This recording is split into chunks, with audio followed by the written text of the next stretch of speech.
Good evening, ladies and gentlemen, and welcome to the viewing party for the new web series, AZN. My name is Ryan Takemiya. I'm the creator of AZN, and I just want to thank you all so much for tuning in tonight, taking the time out of your day to tune in for this occasion. Before we get started, I just want to say we here at AZN, we understand that we are in the middle of an extraordinary movement for racial justice in this country.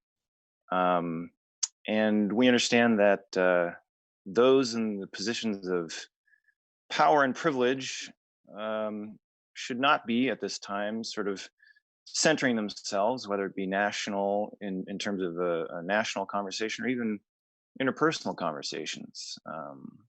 However, I believe that even in the most dire of situations, art and creativity, especially from communities of color, must continue.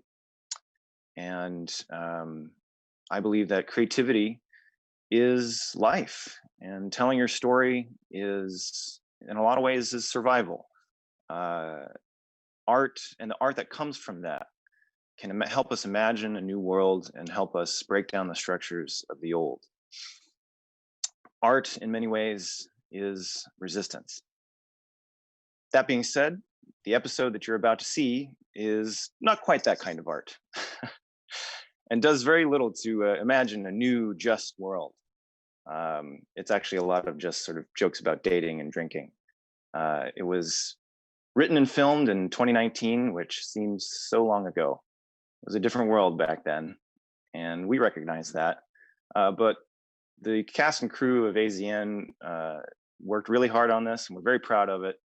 And, you know, we just want to take a moment to share 6.5 minutes of pride and joy with you all tonight. So thank you again so much for being here. For those of you who tried to join us 2 weeks ago, you know that we ended up postponing the viewing party until today, and instead we had a really fantastic discussion on how we as Asian American artists can use our platform and our privilege to uplift the voices and stories of other communities of color. And we'd like to continue that discussion tonight. So what we're going to do is we're going to show you the episode, our pilot episode. We're going to have a fun little Q&A with the cast and crew of AZN so that you can get a little glimpse behind the scenes and how we shot it. And then we will continue that discussion. We'll talk about what AZN might look like in the future and specifically what artistic solidarity looks like in practice, or what it could look like in practice. So I hope you'll stick around after the episode for that. And for those of you who aren't familiar with the show, a quick synopsis. AZN is about two lifelong Asian American social outliers, I like to call them. One is an actor and the other is an activist. And these guys try to then pass themselves off as quote unquote mainstream successful Asian Americans in order to better their luck in dating, to hilarious results, of course.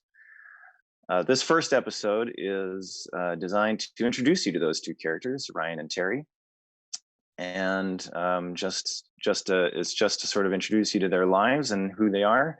In this first episode, you'll see them pulled by an unseen evil force as they try to fight some demons of their own and try to go out on a Friday night. I hope you'll enjoy it. This is a labor of love for all of us, and yeah, I think that's about all I can say about it. I'll let the rest of it speak for itself. So let's go ahead and watch the very first episode of the new web series, AZN. That one may smile and be a villain. Remember thee? Aye, thou poor ghost. Ah! Jesus Christ, Terry. My date ghosted me. Huh. Again? Again. What are you, like, Captain Comforter? I'm Hamlet. You dressed up as Hamlet for Halloween? It's Halloween?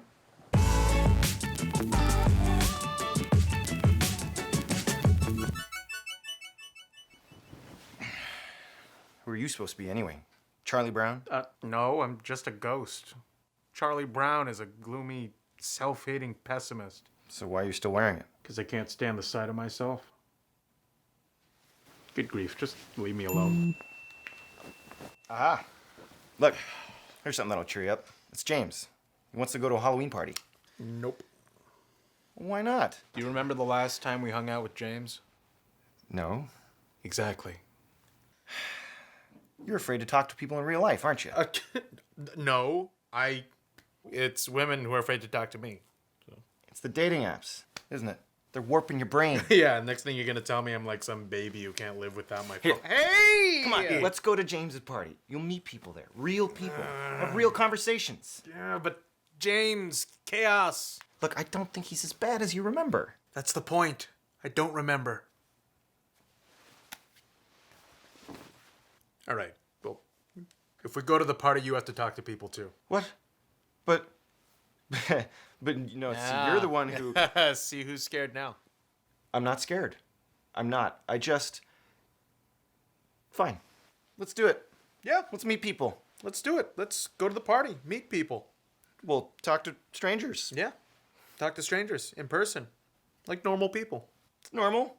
We should have a drink. Yeah, a drink sounds Yeah, good. You know, just- just to loosen up the old... One drink. Just one drink.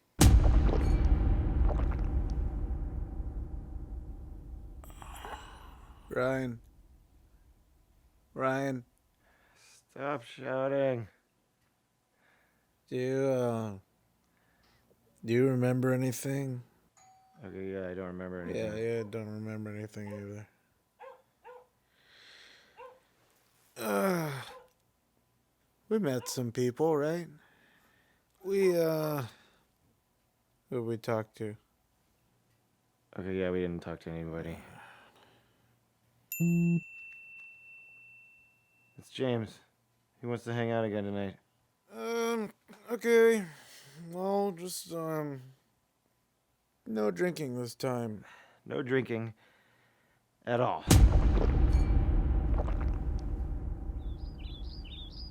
Did you talk to anybody? Does ordering drinks count as talking to somebody? No. Then no, I didn't talk to anybody. Oh God, everything hurts. Yeah. No more alcohol. I quit.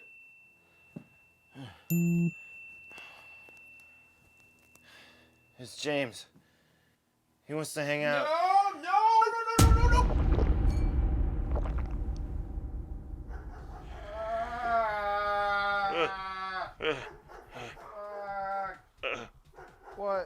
What happened? I think you threw up inside the club.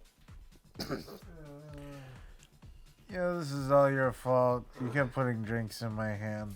I was taking them out of your hand. I think you're remembering it backwards. No, I distinctly remember you putting a drink into my hand because that was right after you hit my fist with your face, and then the vomit leapt up from the ground and into my mouth. Oh yeah, okay, yeah, I'm remembering it backwards. Oh, wait. Hey, wait a minute. What? I think I got somebody's number. It's an in-and-out receipt. Why do we keep doing this to ourselves? You know, we are rational, free-thinking human beings, okay? We don't have to respond to a text from James every single time like some kind of Pavlovian...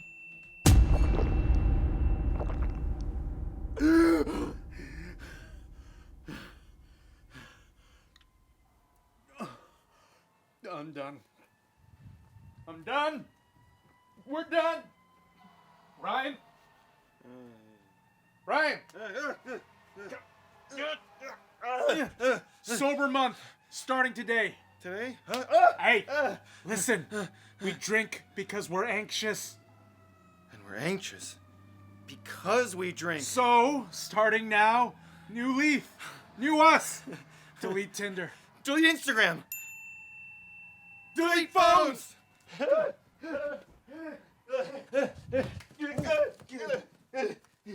We'll go off the grid. I'm gonna join a gym. I'm gonna climb a tree. Yoga. Acro yoga. Acro yoga in a tree. We are men. We're strong men. Strong Asian American men. We don't need clubs. We don't need bars. We don't need James. We just need ourselves. We just need each other. Friendship. And when we learn to love ourselves, we don't even need to seek other people out. People will seek us out. Because we're worth it. Because we're healthy. Yeah! Hey, this is James.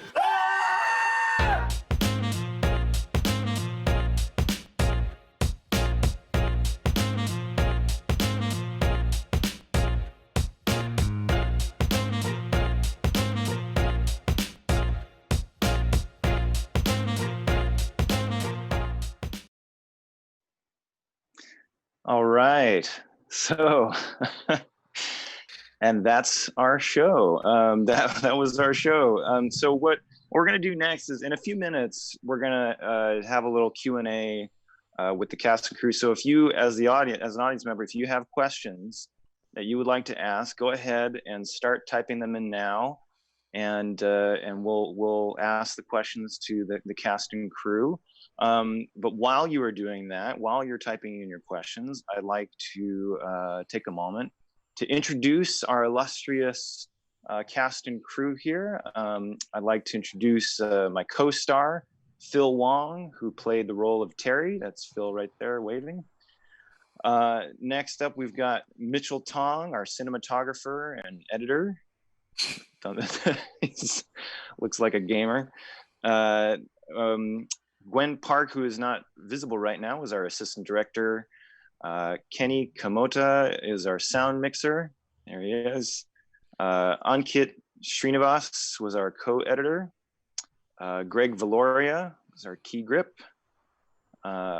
Olivia Lamb, who's right here, is our illustrator, who illustrated the title image and also production assistant. And we've got a couple people who aren't on screen today. Stella Kim, our other production assistant, and Jason New, who's our unit production manager. This is a great big team, great awesome team. And I would like to also point out that it is an all Asian American cast and crew, and that was very much intentional, and ended up being a really great experience for all of us, and I'm really happy that we had that. You might also recognize the background here is the actual set of the episode. It was shot all in my apartment over the course of over one day. Actually, we shot on a Sunday. It was all in one day. We shot that whole thing in one day, which was really kind of crazy, and we can talk more about that. Yeah, we have some questions coming in. So. All right. Well, why don't we go ahead and hit us with a question. Yeah. From May Kwan, who is James inspired by, and when is episode 2? Oh, that's great. Okay, so we shot on a Sunday. There's a little echo going on. Oh, we got a little echo. I'm not sure where that echo is coming from, but James is actually a real friend of mine, a real buddy of mine, who is actually kind of an agent of chaos, and he's a great guy. He's one of my best friends, and he loves to drink. He just loves to drink, and so whenever he calls me up, it's time to go, time to go out on the town. But in terms of episode 2, not sure actually, and that's what we're going to talk a little bit about in our community discussion after this. Originally, the plan was to put out episode 1 and then immediately start working on episode 2. I had a script written, but then coronavirus hit, and we all got locked indoors. So I haven't finished that script, and I didn't really know if I should finish it as it was written or if I should change it up to try and figure out how to, like, I didn't know how to film under quarantine, so I thought maybe, I don't know, maybe it could be like an animated thing or something like that. I'm not sure exactly. So totally not sure when episode, that's totally up in the air at the moment for episode 2. But we wanted to put out episode 1 for the audience and for put it out into the world so that it exists. Yeah. So yeah, and then I'd love to actually, I really want to take a moment to point out the awesome animation intro and logo image. Actually, Olivia here hand drew our logo image, and that's the one that we put all over the Facebook page and Instagram. You've seen it, and then I did an animation to go with that image, and that was the opening animation that you saw at the beginning. I'd love to just play that one more time, just to highlight that, because it's such a great image and it's a lot of fun. So can we let's go ahead and play the opening intro.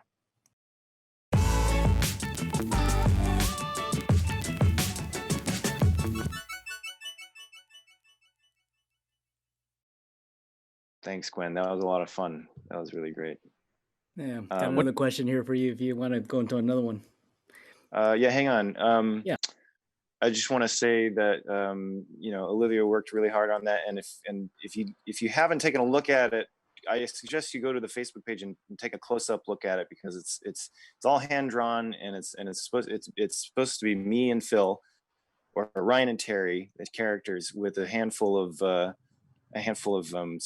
random characters in the back, sort of cartoonish characters in the back that aren't quite explained. And then there's this awesome car. Do you want to tell us about what the car is? It's a Honda S2000, and came out in the year 2000, which is kind of a callback to that time. Exactly. And the license plate is your name, right? Yeah. Yeah, it's a little. That was my signature. It's her signature. Did we have a reason behind why it was a Honda S2000, or it was just a? Yes, I believe Ryan is going to go into that in detail. Oh, wow. Well, yeah. So I mean, like the whole reason why we call this show AZN is, for those of us who are old enough, we actually might remember in the 90s there was a bit of a cultural phenomenon of Asian Americans, buying import cars and throwing thousands of dollars in them to suit them up, and racing them, and wearing specific types of clothing and doing very specific things to their hair. And they called them that culture was called sort of AZN culture in sort of the late 90s, early 2000s. In alternating caps. Yeah. Right. If you ever remember people typing stuff into MySpace or into AOL chats and alternating caps, that was kind of part of AZN culture. And actually, that opening, that illustration, I had Olivia base that illustration off of an existing illustration that was used for the Asian Student Union of my high school, of our high school, actually, Albany High School, which I'm actually wearing the shirt of it. This is the original design for the Albany High School Asian Student Union. This is like in 1998, and as you can see, there's the rice rocket there and the fun sort of anime characters there. So this is a 23-year-old shirt, and I wanted Olivia to sort of create an illustration that would be similar to that, but that would feature our characters, and she decided to put her own car in there. Well, it fit. I mean, I remember that time in high school. I feel like I completely miss that part of like Asian culture. Like I'm also younger than you guys, but also like I just feel like that was never really like part of my actual experience. But I'm glad I know that kind of now about the title card. I just thought it was like a fun title card. I didn't know there was. Well, we hope it's that a as deeper well. meaning. It is. Yeah, Yeah, definitely is. Yeah, I mean, I think the Ryan and Terry characters are supposed to have come up in that era, and hopefully in future episodes there will be callbacks to that time. So that's my hope. I'll have to All right, learn. all right, Greg. Why don't we move on to another? We have another question. Greg? Yeah, sure. Where are we gonna post this episode to watch for the world to be shared to the world? Yeah, well, it will definitely be available right here on Facebook for the next week or so, just as a recording. The recording of this event actually will be available on Facebook on our Facebook page, and then we'll make the episode itself available on our Facebook page and also on our YouTube page. If you go to YouTube, and I do not have that link on me right now, but if you go to YouTube and type in AZN, I believe it comes up, or Hella AZN, it might come up, or you might just get a bunch of sort of like anime drawings. I'm not sure. It should be linked from the AZN Facebook page, which you're using to watch this. Yeah. So the information would be there. Yeah. So yeah, we'll definitely make it viewable online, and hopefully the idea is that in the future, if we can get more episodes made, that we might try and turn it into a subscription service, and like a Patreon or something like that, where we can help fund it and get all these awesome talented crew members paid, and get everybody make it professional. So stay tuned for that for sure. What do you want to do next? Do you want to have some more questions, or do you want to go into the BTS? What do you feel like? Let's do another question. All right. So Patrick Glenn, from those who may not know, can you give a brief overview of the term AZN and its cultural connotations? Oh, well, we kind of just did that. Kind of did that. Yeah. Yeah, I think we got it. You got that? I mean, it's just sort of a shortened version. I do see the question about how much is Terry inspired by Terry, which is interesting because I don't think I've ever met Terry. I only know about him from what you've told me about him, and I wrote some of his lines too, which is interesting. But I remember you saying something like that seems like maybe something he would say. I mean, you know Terry, so like, what's the deal with Terry? Yeah, so this web series is meant to be slightly autobiographical, as a lot of writing is. It's based on my friendship with my good friend Terry Park, who for, I guess, to keep him and his career safe, I won't go too much into who he is, but he's a really good friend of mine that he used to live here in the Bay Area, and then he moved away a few years ago for work. But he and I, we would, we were in our late 20s, early 30s, and we were hanging out in San Francisco and Oakland a lot, and just getting ourselves into a lot of trouble, just a lot of trouble. And that's pretty much all I'll say about that. I mean, Terry himself is a really funny guy. He's hilarious. He's very sarcastic, very he's he's kind of like a pessimistic guy, but he keeps you laughing. It's like every sentence out of his mouth is like it keeps you laughing. He's a funny guy, but he was definitely kind of cynical and sarcastic, and but that made him all the funnier. And he's a good friend, and I hope he's on. I don't know if he's on, but I hope he's on, and I hope he's watching. And he'll probably he'll have some hate mail for me later, I'm sure. All right, why don't we show some behind the scenes photos? I know folks love seeing some photos from behind the scenes. So let's go ahead and see some photos of us filming. There you go, some photos of us filming in the apartment. Now remember, there was like 8 of us all crammed into my 450 square foot apartment to film this thing over one day. I can't tell you how bad the apartment smelled after that, but it was a lot of fun. This is us preparing for the day. That's Gwen in the black hoodie, our awesome assistant director. That's Mitchell in the gray shirt. That's That's me wearing the Hamlet outfit. Actually, Gwen, can we pause on this photo? I'd like to point out that the Hamlet costume is actually Phil's. It's Phil's costume. Do you still have that? I actually still have that. I was because I think I was trying to do.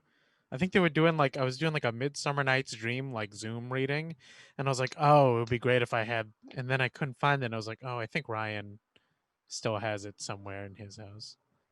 But yeah, that's mine. Yeah, and it was so great when. So there's this line where Terry says to Ryan, he says, "Who are you supposed to be, Captain Comforter?" And when we were filming that, actually, I think the line was just, who are you supposed to be?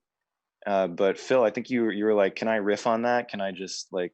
Yeah, I forgot the other ones. I don't know. You if said a there's... bunch of them. This is so funny. It was That was like hilarious. the pillow version of Iron Man or something like. I don't know. It was. I obviously can't remember. Throw pillow. What are you, a throw pillow? What are you, throw pillow? Yeah, what are you, a throw pillow? What are you, a duvet cover? Yeah. And I think it was when you said Captain Comforter, when everybody cracked up. That was when we were like, yeah, that's probably the one. That's definitely the one. In fact, I think if you listen to the audio, you can hear me cracking up when I say say Captain Comforter. I think that was the first time, or like the second or third time or something. Yeah, that was great. Okay, let's keep scrolling through these photos. Got a few more here. Let's see. Oh yeah, you can see us working really hard there. Yeah, but that was actually kind of like difficult because we had to get the cape to drape in the same place. Yeah. And the sheet to drape in the same place. Oh, and there's, I think a couple times, I think it might have been taken out of the actual thing. No, we kept it in the thing where the two ghost eye holes are in my crotch. Oh yeah. If you look at this photo here, that's the ghost sheet that Terry was wearing as a costume, and the eye holes are in his crotch. And then later on in the episode, the eye holes end up over the pumpkin and making the pumpkin look like a ghost. And I think we drew eyes on the pumpkin. So it was a little more. Yeah. There's our AD Gwen working hard. Actually, I think she's there, like holding the spot for where I'm supposed to be laying there, passed out, and we're doing like color corrections and whatnot, or just focusing. There's Kenny, our sound mixer, who was wearing masks before it was cool, and before it was before coronavirus. But he was a smart one because all 8 of us packed in the tiny little room got bad after a while. I got sick after that. Oh yeah? Oh geez. I did, yeah. Really? Oh, I no. did, yeah, for a little bit. Oh, bummer. Hopefully it was coronavirus and I don't have it now. Yeah. Or I can't get it now. There's Greg and Mitchell. Greg, our key grip, and Mitchell, our cinematographer, doing work there. Let's see the next photo. Mitchell had to get with some really tough shots in this because the apartment was so tight. Mitchell, you want to talk a little bit about like some of those shots you had to like try and finagle, because you had to get like both of us, and like one of us was lying down, the other one was on the table. I mean, I remember Gwen building some contraptions with C-stands so that we could mount the cameras like up high to get everybody in the shot, because it was definitely hard working in a small space like that. But we all, I don't know how we did it thinking back on it, but we had a lot of fun with whatever we had, like 9-10 people packed in that apartment that day for like 10 hours. So yeah, and it's funny because like usually when you yell action, everybody's supposed to get out of the way, but there wasn't a lot of places to get out of the way. I thought that people would sort of like go out into the hallway during the shots, but we were all in there, so it's funny to sort of watch it and imagine people hidden in different places in each shot. Like Greg and Kenny are definitely they're hidden in the bedroom for most of the shoot, and the kitchen. Yeah, actually, this next photo is a great example. Look at all these bodies in there in just this tiny little living room. That's the whole team. I think I'm playing Pokemon Go back when that was still a thing. Right. Yeah. Exactly. Actually, you can also see in that photos there. Richard Sue is our other camera operator in the black there. I think that's him. He couldn't make it to the event today. So I think he moved. Actually, I think he's in LA or something. I don't know. A lot has changed. A lot has since this changed. time. Yes. Let's go ahead to the next photo. Next. Yeah. Oh, yeah. Then just getting on the table, on the table, under the table. There's a lot of creative shots trying to get everything in there. It was like, what different ways could we make these two guys look just totally down for the count. Down for the count in this one little space. So I saw someone earlier in the chat. I'm looking at the chat too. Someone earlier in the chat mentioned the foot acting. Oh yeah. And that wasn't really me. That was probably someone, they filmed my feet getting tired because I actually had to hold them up in order to keep them in the shot. And then whoever the editing made it happen. So I want to give a shout out to the editing real quick. Yeah, great job on the editing. That was Ankit Srinivas and Mitchell Tong who tackled the editing, and it was, I just got to say they did a fantastic job with the editing, because this turned out to be a way more complicated shoot than I imagined. I actually wrote the script to take place only in the apartment, because I thought that would make it easier. I thought that would make it easier for filming and editing. I was completely wrong about that. And yeah, Ankit or Mitchell, you guys want to say anything about the editing process? It was a bit of a bear, I know. I think when we first took the first round, we went through a clean edit, and then we went through maybe 10 or 15 variations before we actually got to this one. Yeah. So it was it was a constant, just okay, fine tuning it. What's the right angle? And Mitchell directed it wonderfully. So there was so much to work with. I mean, we had over 30-minute plus footage to bring it down to 6 minutes. So that was pretty fun. Yeah. I mean, edit. Did you say we did 10 versions of the edit? Is that what we did? Yeah, something around there. Oh man. I mean, I guess I didn't mind too much at the time because Shelter in Place had just started, so I had nothing but time to edit that. So yeah. For me, the hardest part was the vocals, the audio, because we had multiple versions of the audio and multiple video files, and pairing those up was Mitchell did a fantastic job. He handled that wonderfully. Yeah. That's something that a lot of people don't know, is that audio is recorded separately from video. Right. Kenny did an amazing job of that, but if you want good audio, you have to record it separately. It's not like shooting on your iPhone or like a home video where you're using the same camera to record your audio. No, there's actually a separate department for each job. And sound is its own department, and picture camera is its own department too.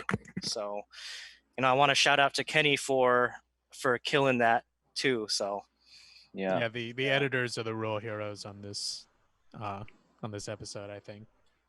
Yeah, I mean, we shot it in one day, but then the post-production took months of hard work. It was a few months of a really, really constant effort. So thank you guys so much for that.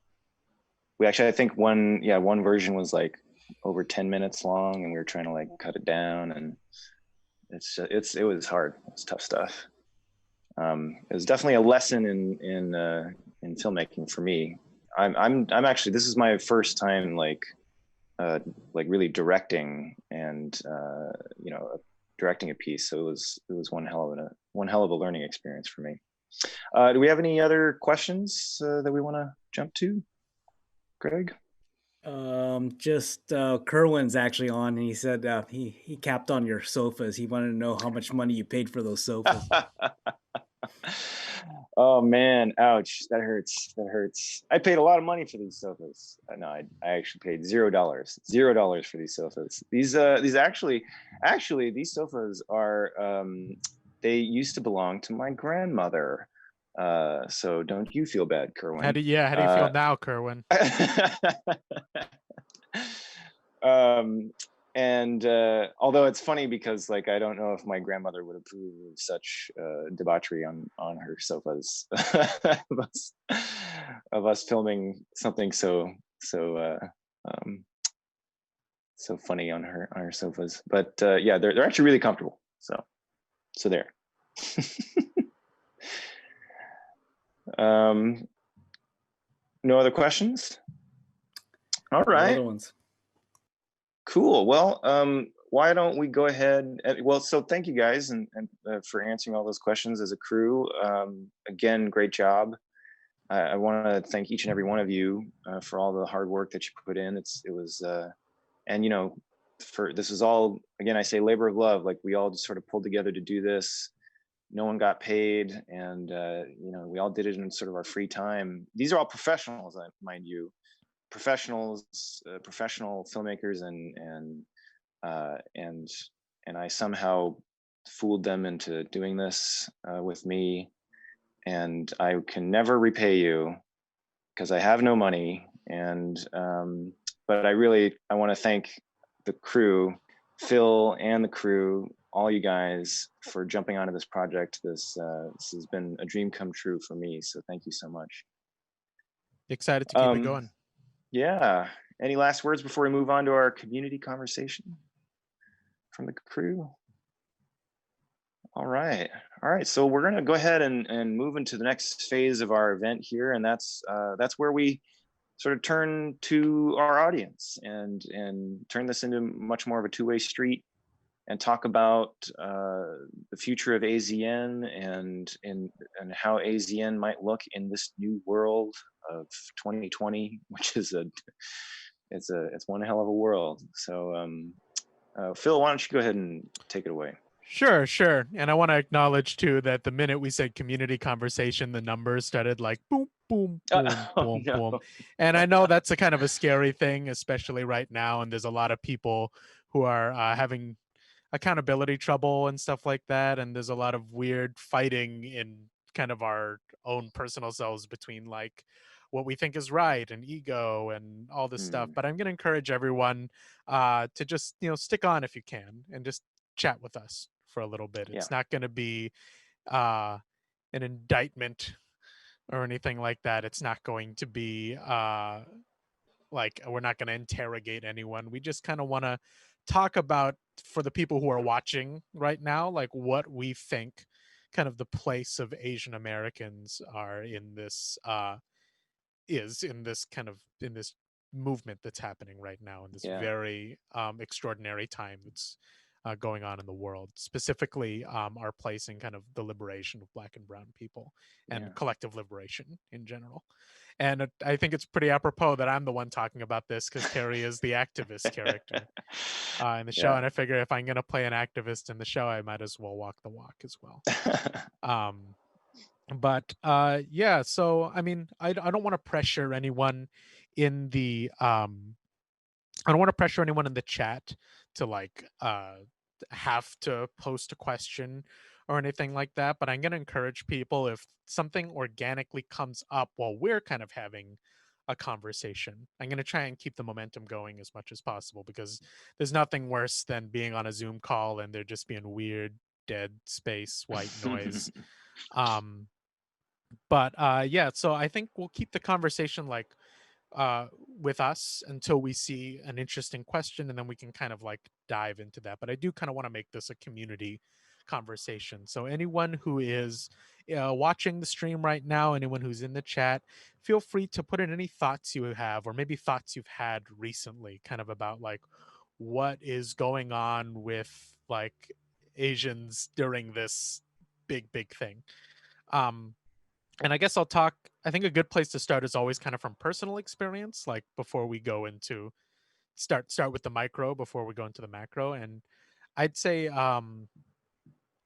for me, one of the interesting things about this moment is how I'm relating to my relatives about this whole thing. Like how I'm having to have conversations with Asian relatives that are kind of difficult to have with Asian relatives if you know Asian relatives. And I'm just wondering, just kind of opening it up to the rest of you, has anyone been talking to their parents or to their aunties and uncles about what's going on? And if so, how's that been? How's that been going? I'm just honestly curious. And if not, that's fine too.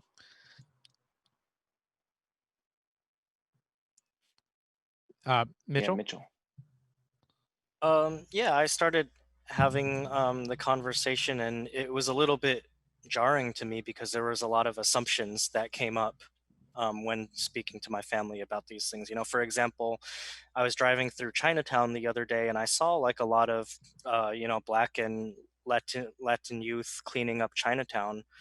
And I sent a text out to some members of my family, like I really meant it as good news, like, hey, there's a bunch of like Black and Latin kids cleaning up Chinatown, like. And the first response I got was like, well, I hope they learned their lesson for whatever they did. And I was like, oh, I mean, I did not mean that they were criminals who were being punished for by cleaning up Chinatown.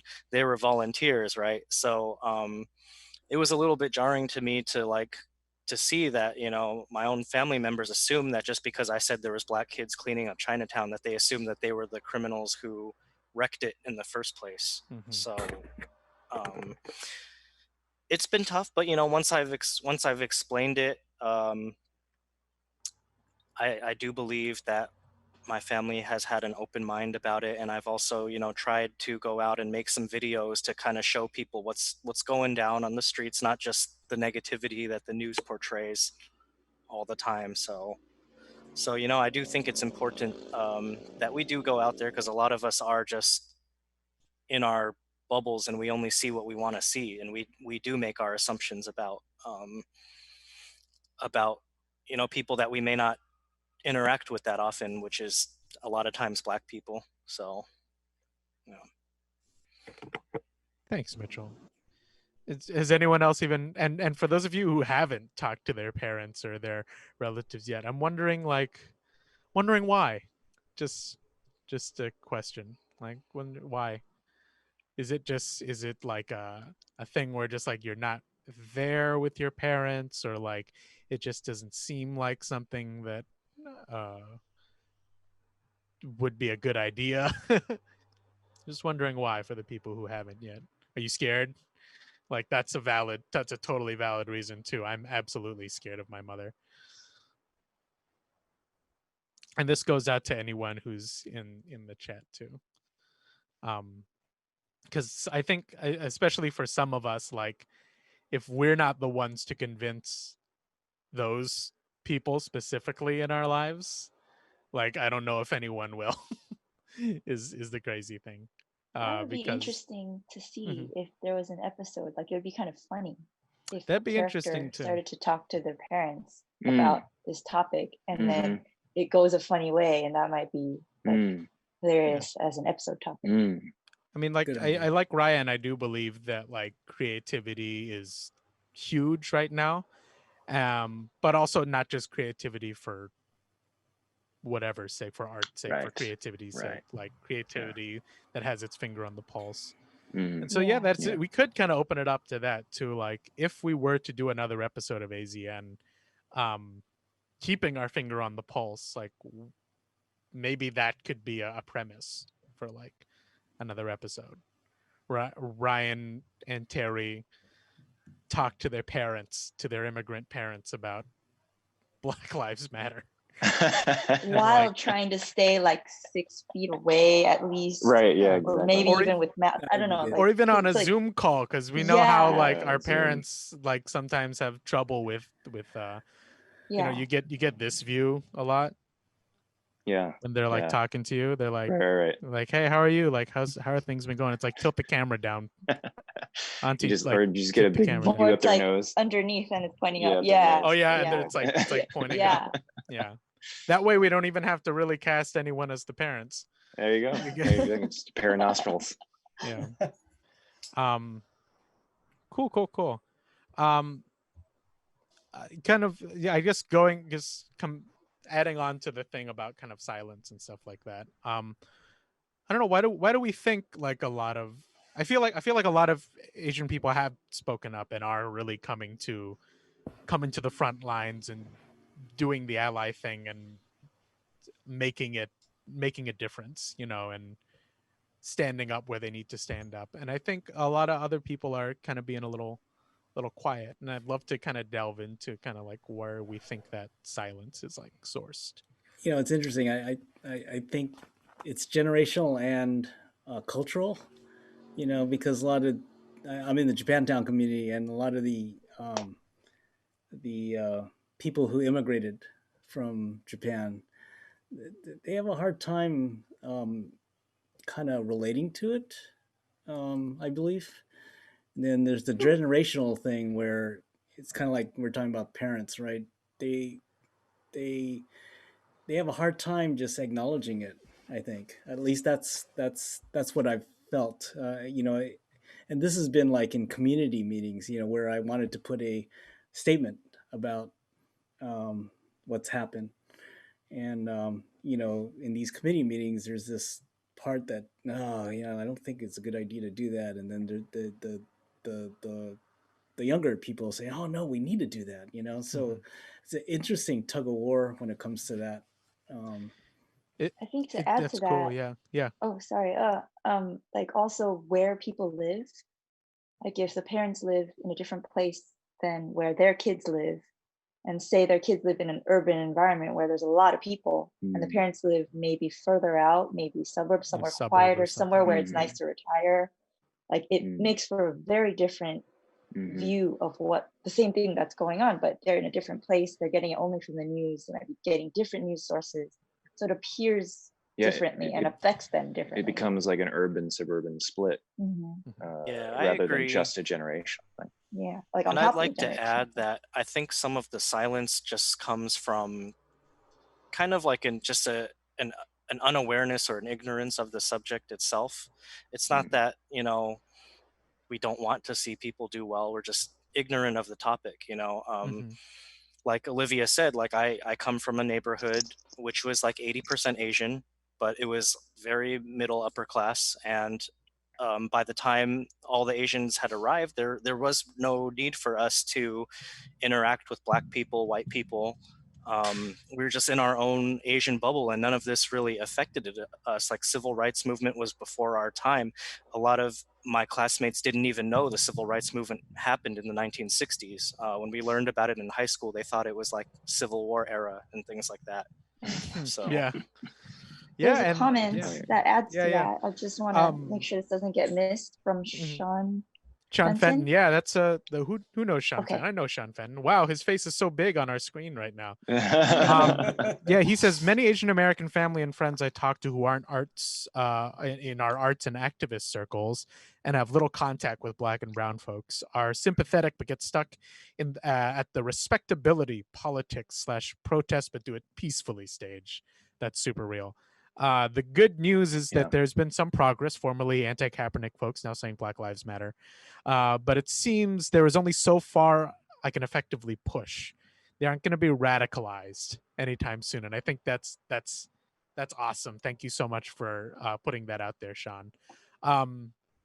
Yeah, there is this phase that not just kind of our parents' generation, but a lot of people are kind of stuck in right now of like, well, they can protest, but they have to do it peacefully, or like let's be dignified about the way we're going about this, when there's nothing dignified about the death of Black and brown people, like not just in America but the world over. Just and like I don't know, that cognitive dissonance is kind of an interesting hurdle to try and get over. And I think Sean's point that like I don't think there's a way to really radicalize our parents anytime soon is kind of true, and an interesting thing to kind of talk about.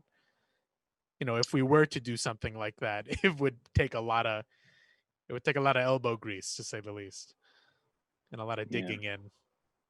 I don't know. Yeah, and Does I think anyone it's have any just thoughts? also it's also just a matter of, I feel like it's also a matter of our parents and us and a lot of people in the community just not even knowing how to talk about it, wanting to talk about it, wanting to talk to each other, feeling very passionate about what's going on, but not exactly having the language or even the knowledge of the background of what's happening, or the history of what's happening, or and just sort of not knowing what exactly to say, what exactly to feel, or even where we as Asian Americans fit into all of this. I've had some conversations with friends who, yeah, I mean, I feel like that's what they're, you know, they have trouble sort of understanding where we fall in the dichotomy of white versus black and all of this stuff. So it can Sure. be a very difficult conversation to even know how to engage in. And I think interestingly, that also kind of stems from like a fear of getting things wrong too, which I have. I definitely have a fear of, you know. But I think something I've thought about kind of recently for myself is that like I have to be. I put this on Twitter or something. I have to be like 100% okay with being wrong about something, but I can be less than 100% prepared for the emotional fallout of being wrong with that thing. But I have to be 110% prepared to answer for it like immediately. Like, and that's just a place that we kind of had to like push ourselves to right now. I wonder how that's kind of related to like Asian culture too. Yeah, and you know, and a lot of how we talk about it can come from media, and you know, because we consume so much media that sometimes we often look to media to tell us how to think about these things and how to talk about these things. And I think that's where a show like AZN has a certain amount of power, and you know, because we have that platform, and that's where we should be. Yeah, we should definitely be, you know, having these conversations in our show, and helping our community think about these things, and helping our community broach the subject, just so that we know how to broach the subject. Yeah, I think you're also right in that a lot of like Asian American media surrounding like Asian American activism and stuff like that tends to be pretty insular. Like it tends to talk just about like the issues that Asian American people face, and it's not really often tied up with other stuff. I also want to shout out Eric Ting, who's watching right now. Eric Ting is the artistic director of the California Shakespeare Theater, and Right he's on. totally there. Eric, if you want to say hi, you can say hi in the chat. We're just having a little community discussion with oh wow, and a lot of people have actually jumped on. There's like 32 people now. My goodness. Great. We're having a little community discussion about the place of Asian Americans, specifically in kind of this movement that's going on right now. Eric says hi. Hi, Eric. Yay. He's here. Eric has done a lot of really good work in kind of the theater sphere with what we're talking about. And he, like a lot of us, also have a lot to like learn about what's going on here too. And so thanks for being here. Yeah, does anyone have any stray thoughts about anything that's been said so far? And again, anyone who's watching right now, they're welcome to put any thoughts they have in the chat. It's just a little discussion we're having. I think back to when we were talking about our parents' opinion about this. I myself, I mean, when this initially started, like I was on the boat of, okay, I'll go to a protest, let's go do this, let's go do that. But I was immediately stopped by my parents. And that's not out of like, we want to show support and stuff like that. It's more out of safety and concern. One is COVID-19, obviously, right? And the other is they don't want to see me ended up on a news channel in like surrounded by 20 cops getting my ass beat. Right. So I think that's a lot of parental instincts, especially within Asian communities. Like, oh, uh, we should we could do what we can from the safety of our own confined spaces, right? Uh, that's something my parents like love to live to up to, but it's not going to push the boundaries of what we want to achieve and what we want to what our future should be like, right? You have to take those risks, and those it might not turn out to be the best decision you might make at the moment, but it could definitely be impactful for the future, right? And I think that's something people will slowly learn about. And if more and more people join in this movement, more and more people push off on this, I think it will bring more and more people onto the platform, and you can't drown out everyone, right? Yeah, I want to piggyback on that and say that, like, part of the problem is that, like, a lot of our community is very large and very diverse, and a lot of large portions of the community came to this country escaping war, escaping persecution, and came here as refugees. And there is a lot of fear in those communities about authority, and fear of deportation, fear of of all these things. And so there can be a fear to speak out, a fear to put ourselves at risk, to put ourselves out there in protests, and to get involved in a way that might, it might actually be giving certain portions of our community a certain amount of PTSD to get involved in a fight like that. But while that is incredibly valid, it is something that I do think that we kind of have to do. We have to put ourselves at risk. We have to put ourselves out there, and we have to establish our space and our voice, and stand for it, not only for other people's, but for ours as well, and for everybody else's, and to put ourselves into the fray, because otherwise we render ourselves invisible. And as Asian Americans, we have a really tough time with invisibility. Invisibility is a huge thing for us, and that we've been trying to get rid of. We've been trying to eradicate, and we cannot eradicate the invisibility that plagues us by remaining quiet, even if the issue is about a different community. It's all connected. Ryan, I wanna acknowledge that Kenny had something that he wanted to say as well. Oh, I just want to piggyback what everyone else is saying here. I think day by day, as we get like more news, actually hour by hour, a lot of things changes. And I think over time, like my parents, who are about 50 years behind, immigrating to this country, they come from a place where they are really 50 years behind, especially in the way they think.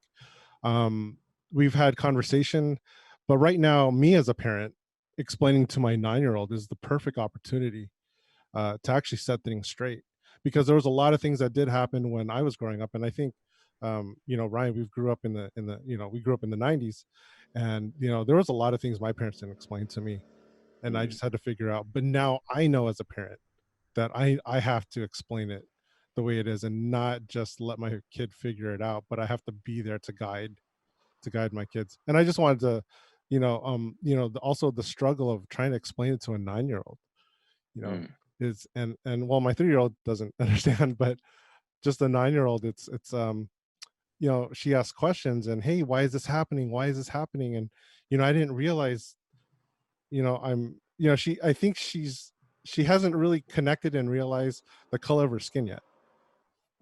And it's a beautiful thing not to realize that right now, but then asking these questions, now it's becoming more definitive. But I'm learning from how my parents, on how they told me things or didn't tell me things, and now I'm empowered, and I can tell my daughter the things that she needs to know. And I just wanted to put that in there. If anyone's a parent now, you got to pay attention. You got to listen to everyone, what they have to say and what they feel, because this only translates into the next generation that's coming up. And that's our responsibility. Everyone here on this panel, if they're going to have kids, everyone on the chat, it's going to be us who will make that difference for the future. Cool. Right on. And that takes us to about 7 p.m. I want to just really quickly thank everyone for being a part of this. I'm going to keep talking for just a little bit while I kind of take a peek at the chat section over here and see if there's anyone else who had anything they wanted to contribute. But also thank you to everyone who joined us, not only for this community conversation, but also for the episode release and for our Q&A and behind the scenes discussion. We wouldn't be anywhere without your support. Thank you very, very much. Yeah. Thank you, Phil. And yeah, thank you to our awesome audience for sticking with us for the hour. And thank you to the cast and crew for being amazing human beings. And I also want to take a moment to thank the unseen character who is not on our screen right now, but who has been running the show from behind, the Wizard of Oz, Gwen Park, our assistant director, and she's been running the Zoom and the Facebook Live. She's done a fantastic job. Thank you so much, Gwen, for everything that you do and for getting us through this. No problem. Yeah. Oh my goodness. Did not expect that. Just kidding. Yeah. Thank you, Gwen. Yeah, thank you, Gwen. Yeah, so that's our show, and look for the upload of the episode on our Facebook page and on YouTube, and we will keep you updated with with episode 2 in the future, and we will go ahead and sign off. When we'll leave you with our intro animation one more time. So whenever you're ready, Gwen, go ahead and hit it. Bye, guys.